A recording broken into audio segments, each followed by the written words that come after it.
سلام كمسك الختام. أعوذ بالله من الشيطان الرجيم. بسم الله الرحمن الرحيم. الحمد لله والصلاة والسلام على نبينا محمد مصطفى وعلى آله و اصحابه اجمعین.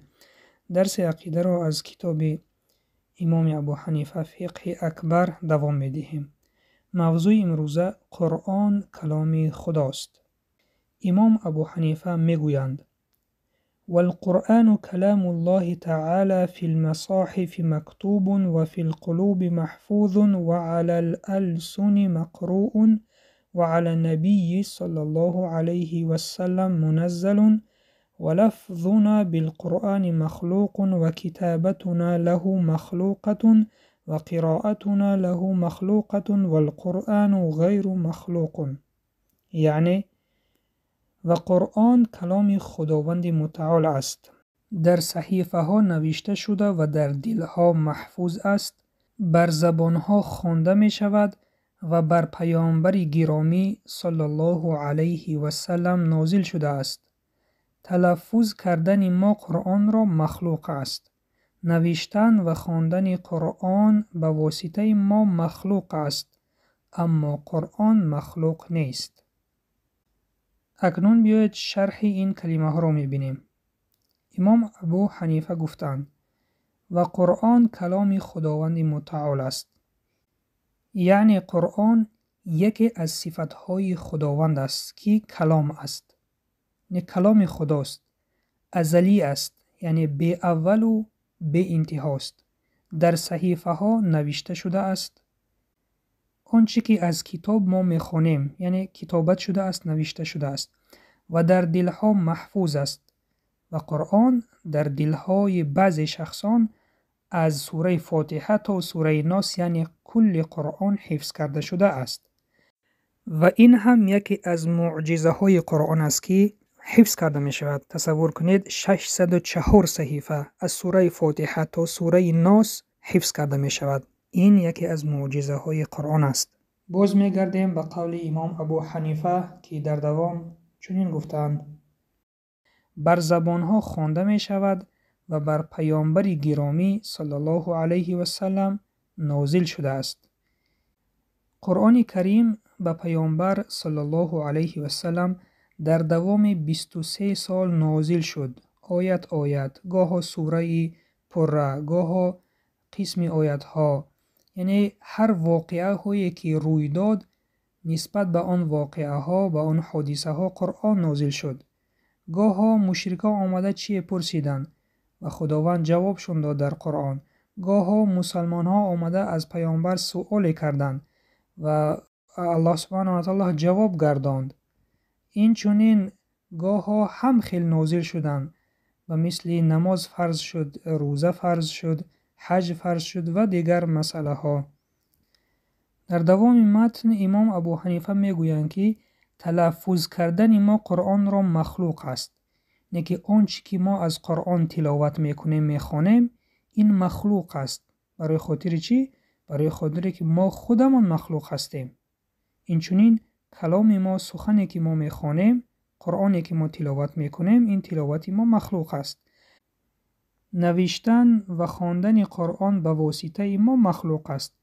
یعنی که وقتی که ما قرآن را در صحیفه ها می نویسیم، در دفترها می نویسیم و خواندن ما قرآن را، یعنی آنچه که می خوانیم از قرآن، خواه از یاد می خوانیم، خواه از روی کتاب می خوانیم، این مخلوق است. برای چی؟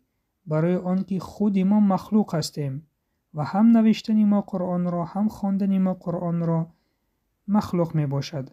اما قرآن مخلوق نیست. یعنی اما قرآنی که کلام الله است، یعنی که صفت الله است، او ازلی و ابدی است. او یعنی که مخلوق نیست. به چی سبب؟ به سبب آنه که خداوند مخلوق نیست. این چنین یگان صفت خداوند مخلوق شده نمیتواند. و این سبب امام میگویند که قرآنی که کلام الله است مخلوق نیست، ولکن قرآنی که ما میخوانیم، تلفظ میکنیم، مینویسیم مخلوق است، به سبب که خود ما مخلوق هستیم.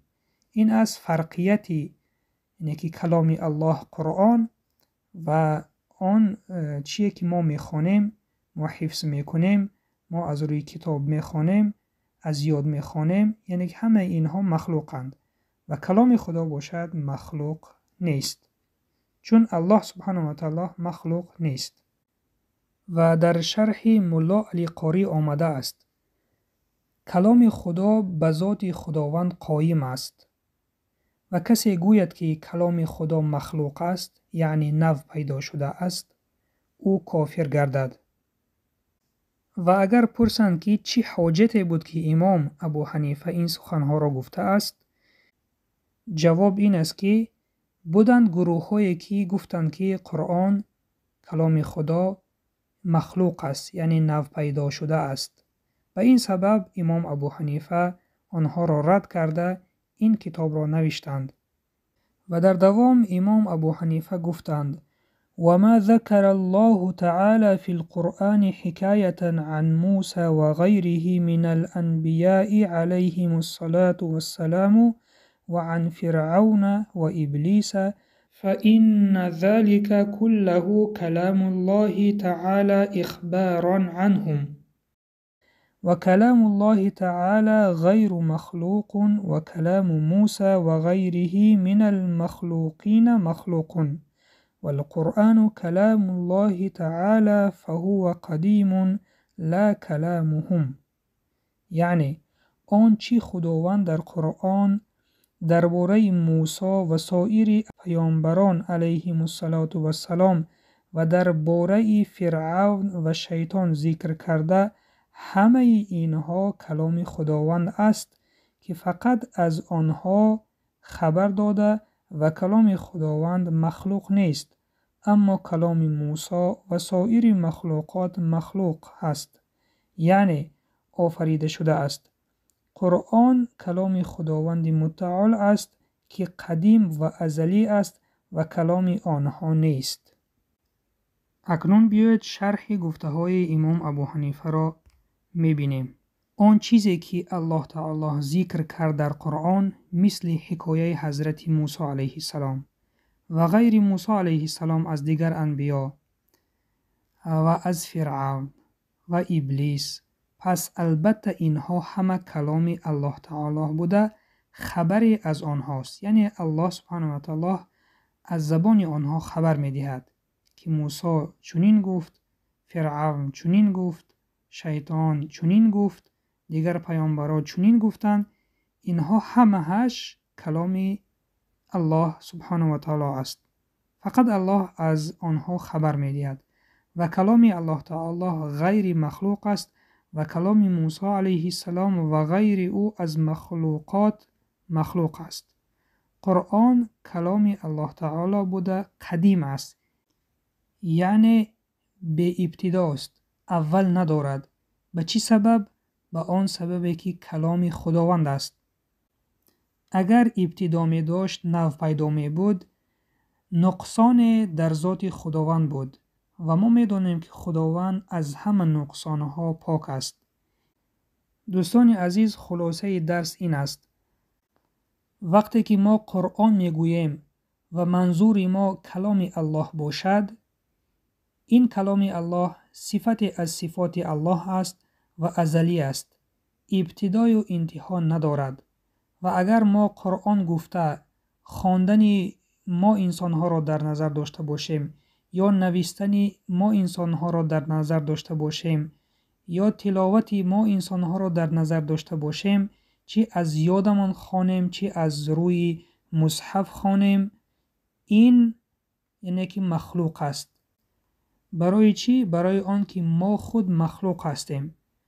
و این چنین اگر ما وقتی که قرآن گفته همان صحیفه هایی که در کتاب جمع شده را در نظر داشته باشیم، این هم مخلوق است، چون انسان این صحیفه ها را جمع کرد، با رنگ در آنجا نویس و این کتاب قرآن یعنی که مصحف تیار شد. این بود پایان درس امروزه. سبحانك اللهم وبحمدك نشهد أن لا إله إلا أنت نستغفرك ونتوب إليك. السلام عليكم ورحمة الله وبركاته.